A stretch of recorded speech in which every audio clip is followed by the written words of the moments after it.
Shalom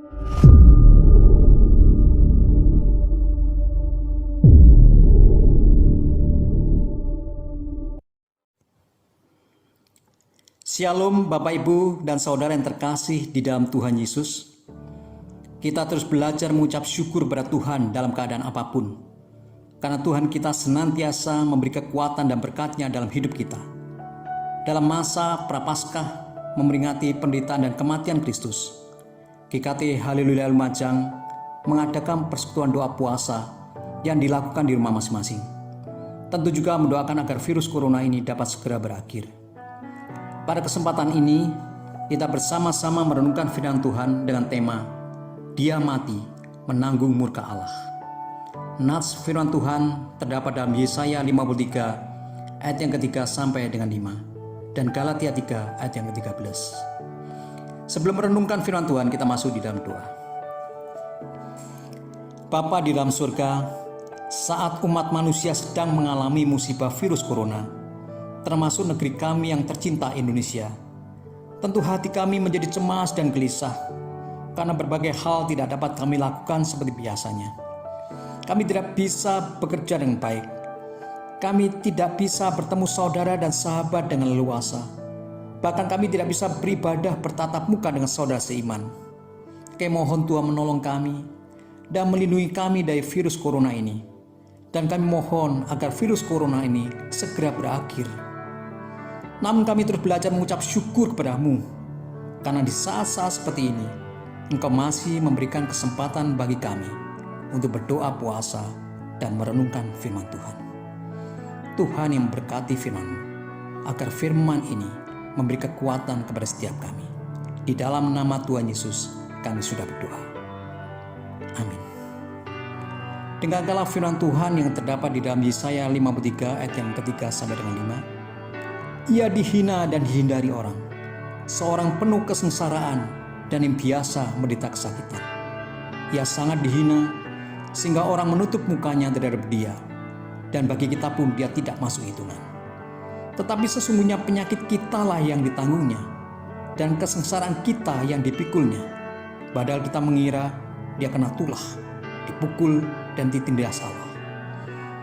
Tetapi ia tertikam oleh karena pemberontakan kita. Dia diremukkan oleh karena kejahatan kita. Ganjaran mendatangkan keselamatan bagi kita ditimpakan kepadanya, dan oleh pilu-pilunya kita menjadi sembuh. Di dalam Galatia 3 ayat yang ke-13, Kristus telah menebus kita dari kutuk hukum Taurat dengan jalan menjadi kutuk karena kita.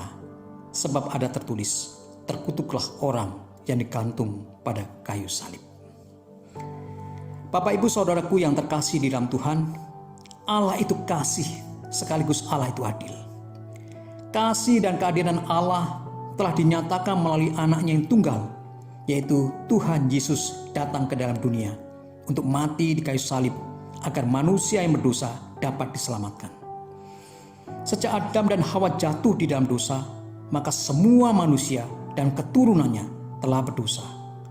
Dosa itu yang memisahkan Allah dan manusia. Dosa itu membuat manusia tidak taat kepada Allah, bahkan memberontak kepada Allah. Dosa itu membuat manusia hidupnya penuh keegoisan dan merugikan sesamanya, membenci sesamanya, iri hati, dengki, dan seterusnya. Akibat dosa itu, maka manusia akan binasa selama-lamanya. Agar tidak binasa, manusia tidak akan pernah bisa dengan inisiatif dan usahanya sendiri. Dengan berbuat baik, beribadah, beramal, dan berpuasa, karena hal itu sia-sia, karena Allah itu maha suci. Tetapi menjadi mungkin bila Allah sendiri yang berinisiatif untuk datang kepada manusia untuk menyelamatkannya. Yang menjadi persoalannya adalah manusia berdosa dan harus dihukum. Dan Allah itu sangat murka atas segala dosa manusia, karena Allah maha suci dan adil. Tetapi menjadi mungkin ketika murka Allah tetap dinyatakan, namun manusia terlepas dari hukuman itu, yaitu murkanya ditanggungkan kepada anaknya yang tunggal, yaitu Tuhan Yesus Kristus, untuk dihina, ditindas, bahkan mati di atas kayu salib. Yang seharusnya kita yang ditikam, ditindas, diremukkan, dikutuk, bahkan digantung di kayu salib. Tetapi murka Allah dinyatakan melalui Tuhan Yesus agar kita tidak dihukum, agar kita dapat diselamatkan. Yesus mati menanggung murka Allah. Andai kata Allah tidak adil, Tuhan Yesus tidak akan menanggung murka Allah. Andai kata Allah tidak kasih, Tuhan Yesus tidak akan menderita dan mati. Ketika Allah berinisiatif menghampiri kita yang berdosa melalui Tuhan Yesus Kristus agar kita tidak binasa, marilah kita membuka hati kita untuk menerima Yesus sebagai Tuhan kita. Dan kita hidup dengan ketaatan dan mengasihi sesama kita. Amin. Tuhan Yesus memberkati.